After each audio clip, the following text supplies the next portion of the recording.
Assalamualaikum warahmatullahi wabarakatuh. Selamat sejahtera, salam reformasi, salam perjuangan. Terima kasih kerana terus bersama dengan saya. Terima kasih kerana terus menyokong channel ini. Tuan-tuan, tolong share, tolong like, tolong subscribe.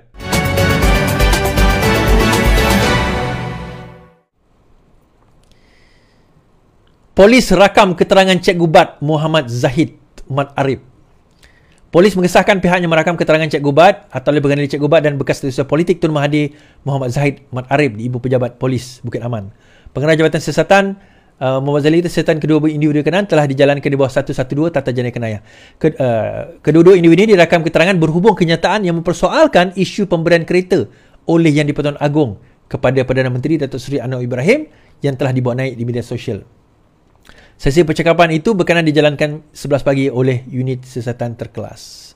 Cuma tuan-tuan, kita pelik kan? Kenapa dia, terutama Cikgu Bat ni kan, sangat berani. Seolah-olah dia ni macam, yelah, orang yang, satu, saya tak faham kenapa dia tak kena tahan reman lah. Itu satu pertama. Yang kedua, bagaimana dia ada keberanian saman fitnah dia saja yang saya tahu saja tuan-tuan. At least ada 4 saman fitnah yang saya tahu.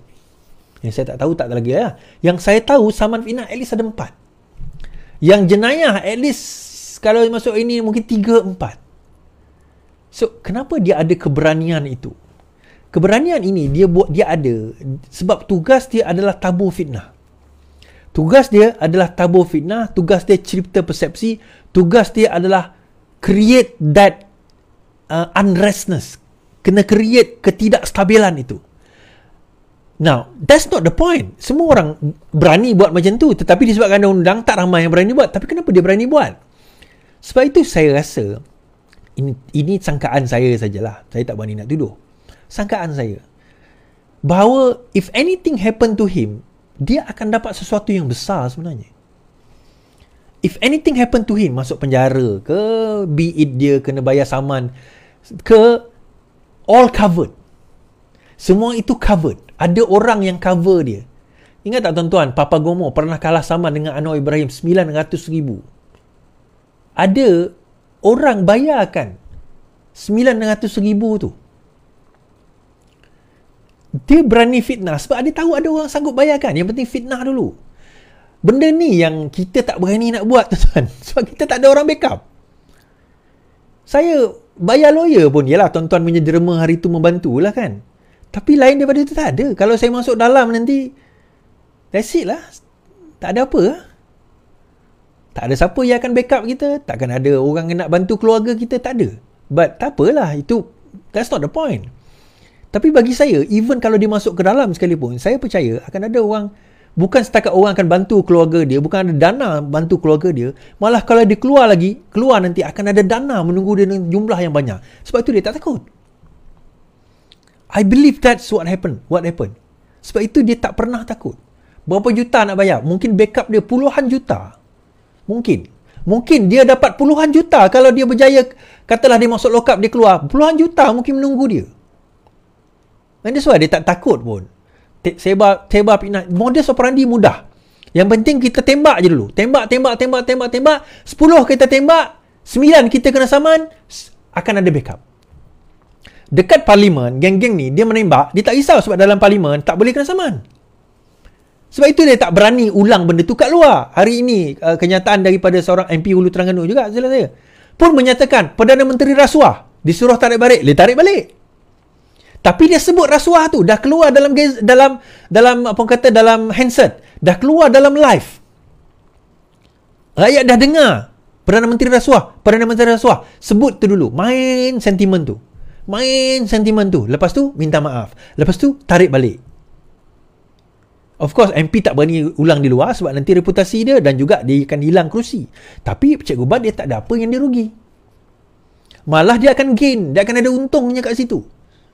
Mustahil tuan-tuan, keberanian dia itu tabur fitnah, dia tak ada backup. Now, dia kata itu kritikan bukan fitnah. Ya ke? Kalau kritikan bukan fitnah, kenapa dia kalah saman fitnah? Kenapa dia kalah? saman fitnah. Baik, tak apa. Kita akan tengok nanti. Ataupun tengah saman fitnah sekarang ni. Dalam masa yang sama, dia sebut tadi Zahid Ma'arif. Saya terfikir, dia masa tu dia buat live dengan Zahid Ma'arif. Live ke video ke. Bukankah Zahid Ma'arif ni yang terima 2 juta sebagai tanda terima kasih dalam kes Isa Samad? Ni berita tahun 2020. Zahid Arif diberi 2 juta sebagai tanda terima kasih saksi. Mahkamah Tinggi hari ini dia beritahu bahawa bekas pegawai khas Tan Sri Muhammad Isa Samad, Muhammad Zahid Arif telah diberi 2 juta sebagai terima kasih kerana menjadi penghubung dalam usaha penjualan Merdeka Palace di Kuching, Sarawak. Kan? Muhammad ni kan? Lepas tu dia lompat, dia ikut pula Mahathir. Sekarang dengarnya dia ikut Mahathir juga kot. Jadi saya terfikir, kalau Mamat ni, lepas tu dia jadi setiausaha politik Mahathir, dan Cikgu Bat tabur fitnah, dia pun ada kat situ. Adakah dana mereka tu datang daripada? Tanda soalan tu kan. Besar tanda soalan tu. Datang daripada mana? Saya kata, kalau setakat 10,000, 20,000 bukan main dia. Rasanya makan juta ni tuan-tuan. Ni juta ni. Mungkin puluh juta. Tuan-tuan rasa daripada mana? Kalau tiba-tiba Zahid Ma'arif, bekas setiausaha politik Tun Mahathir, buat live sekali ataupun buat video tu sekali dengan siapa tuan-tuan? Dengan Cikgu Bat. So dana tu datang daripada mana? Fitnah, minta maaf, repeat. Fitnah, minta maaf, repeat. Itu permainan dia orang. Tapi yang penting fitnah dulu. Dan wala-on percaya. Menarik kan? Menarik. Dan terakhir tuan-tuan, kes yang sama, ini Merdeka Palace Sarawak yang ada orang kata berantu tu. Salam Isa Samad tak bermaksud wang. Mahkamah Rayuan memutuskan tiada bukti boleh dipercayai menunjukkan terdapat kod perkataan salam antara bekas pengurusi Felda Muhammad Isa Samad dengan bekas pegawai khasnya Muhammad Zahid Ma'arif.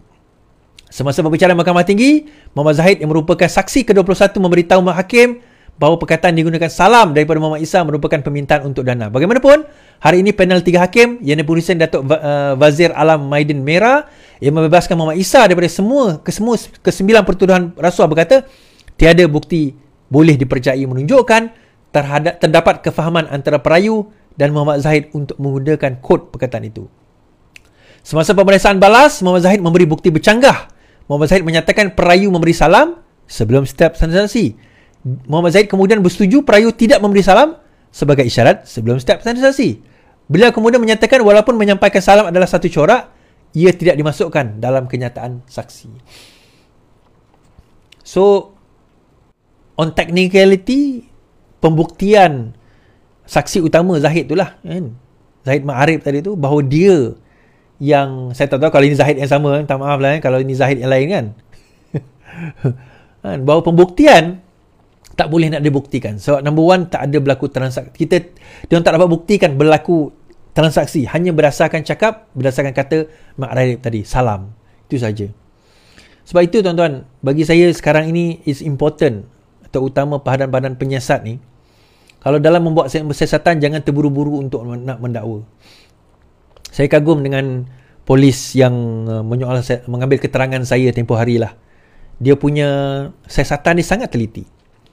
Yang mengambil keterangan yang pasal langkah Dubai itu sangat teliti. Very, very meticulous. So itu bagi saya cara yang betul sebenarnya. So that you can close all the loopholes. Macam juga kes Zahid lah. Tak dikatakan bahawa kita tak boleh kata dia tak melakukan rasuah. Tapi dalam masa yang sama, kita tak boleh tie the evidence untuk mengatakan dia melakukan rasuah. So akhirnya, dia didapati tidak bersalah sebab mahkamah melihat kepada bukti. Mahkamah tak boleh memutuskan hanya berdasarkan kepada sangkaan-sangkaan. Sebab itu, pendakwa raya kena membuktikan bahawa terdapat aktus serius perbuatan, mens rea, niat, kan, beyond reasonable doubt, melangkaui keraguan munasabah. Dia bukannya sangkaan-sangkaan, bukan. Dia kena di atas sangkaan. Salam, kan biasa kita WhatsApp kan, salam. So dia kata, oh salam tu bermaksud bagi duit. Tapi kadang-kadang ada tak bagi salam pun dia bagi duit juga, dia kata. So dia bercanggah. So akhirnya disebabkan pencanggahan tersebut, bukti tak boleh nak disertakan, maka dia didapati tidak bersalah. Itulah dia. Okey, tuan-tuan. Habis kat situ.